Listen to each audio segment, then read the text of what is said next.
हाय नमस्कार साथियों। आजकल एक न्यूज़ बहुत अच्छा और बड़े ही ढंग से वायरल हो रहा है।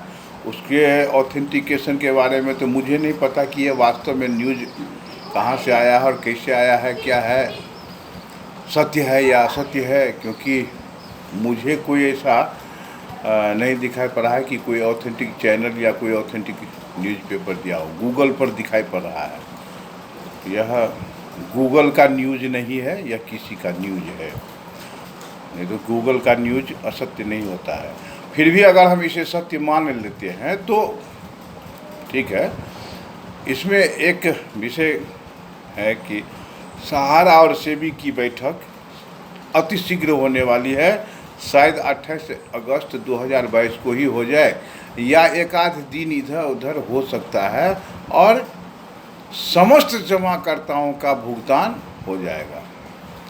सेबी और सहारा के बैठक के बारे में मैं क्लियर कर दूं कि यह अगर होगा भी तो सिर्फ सेबी अपने अंदर में जितना पैसा रखे हुआ है उसका कितना बंटवारा किया, कितना नहीं किया, किस किस को दिया, कितना पैसा उस सहारा इंडिया के द्वारा जमा किया गया, कितना बचा हुआ है उसके पास, ये इसका हिसाब और इसका जो लेन देन होगा वो होगा। शेष पैसे का भुगतान भी सेबी ही करेगा, ध्यान रखिएगा। शेष जमाकर्ताओं का जो भुगतान है वो सेबी ही करेगा। तो सेबी के पास कौन सा भुगतान के लिए कौन से जमाकर्ता आवेदन दे सकते हैं, इसको थोड़ा क्लियर हो लीजिए। क्योंकि सेबी के पास Sahara housing investment corporation limited, Sahara India real estate corporation limited, इस दोनों स्कीम का पैसा है और उसी सर्टिफिकेट का पेमेंट करेगा।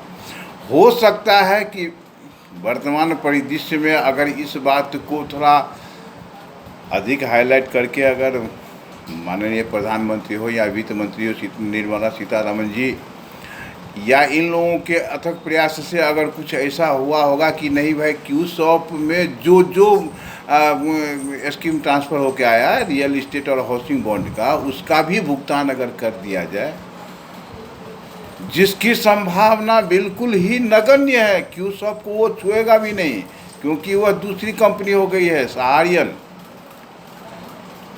हमको नहीं लगता है छुएगा, लेकिन फिर भी अगर छूता भी है तो इस दोनों स्कीम का भुगतान होगा। और इस दोनों स्कीम का भुगतान अब तक यानी जो पैसा ट्रांसफ़र होके फिर हमारा और अन्य स्कीमों में गया है उसको अगर छोड़ दिया जाए तो क्यू शॉप का ओरिजिनल भुगतान, एबोर्ड बॉन्ड और मल्टीपुल हाउसिंग रियल इस्टेट इत्यादि का ओरिजिनल भुगतान जिसके पास अभी भी सर्टिफिकेट है वह 25,000 करोड़ नहीं, लगभग कम से कम 37-38 हज़ार करोड़ रुपया है, जिसका ब्याज सहित हमको नहीं लगता है कि कम से कम वो 1 लाख करोड़ के आसपास हो जाना चाहिए। हाँ, इसमें एक खुशखबरी ये है कि जिस एबोर्ड बॉन्ड होल्डर का धोखा से कन्वर्जन नहीं हो पाया या जिसका कन्वर्जन होने नहीं दिया गया, सहारा इंडिया के द्वारा होने भी नहीं दिया गया, एजेंटों को डर दिखाया गया कि नहीं इसको अभी अगर कन्वर्जन नहीं कर देते हैं तो ये पैसा सेबी में चला जाएगा और जमाकर्ता को सेबी से भुगतान मिलेगा। और हम लोग जमाकर्ता को सेबी तक नहीं जाने देने के परिश्रम के डर से उसका रोक लिए। बाद में उन समस्त कुछ दिनों के बाद उन समस्त खातों का न तो भुगतान हुआ न कन्वर्जन हुआ। अभी भी जमाकर्ताओं के पास ऐसे बहुत सारे सर्टिफिकेट हैं जिसका डाटा ही उपलब्ध नहीं है।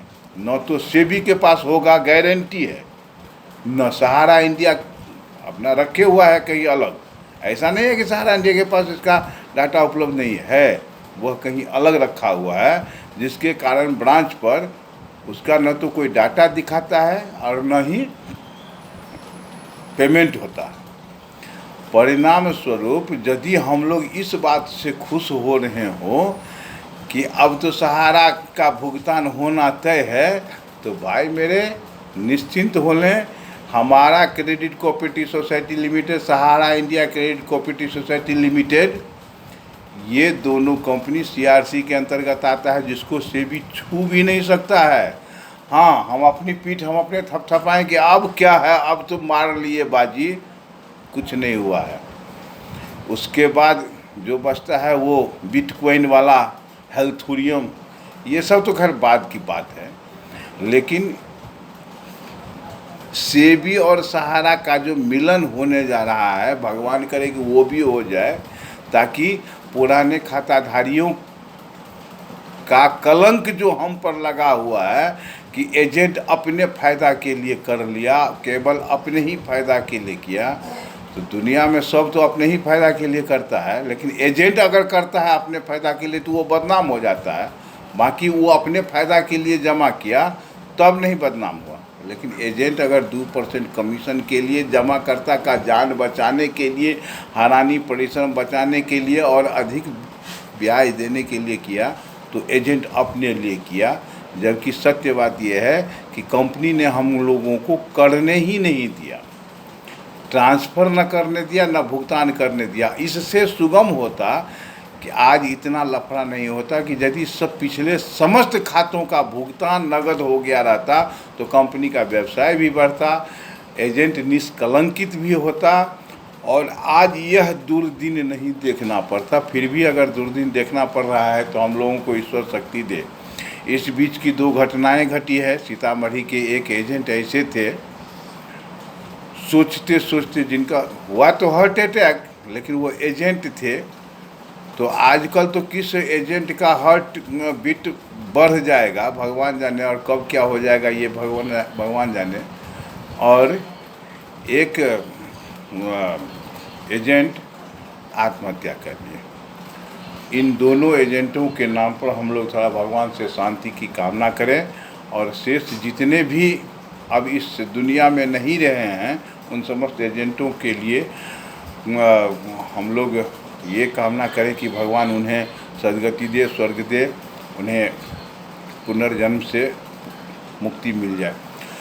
आगे की बात है कि खुशखबरी तब होगी कि जब तक हम लोग सहारा क्रेडिट कोऑपरेटिव सोसाइटी लिमिटेड और हमारा India credit cooperative society limited का कोई अच्छा सा न्यूज़ नहीं सुन लेते हैं, तब तक हम लोगों को बहुत अधिक उछलने की आवश्यकता नहीं है।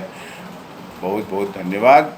जय हिंद, जय भारत, वंदे मातरम।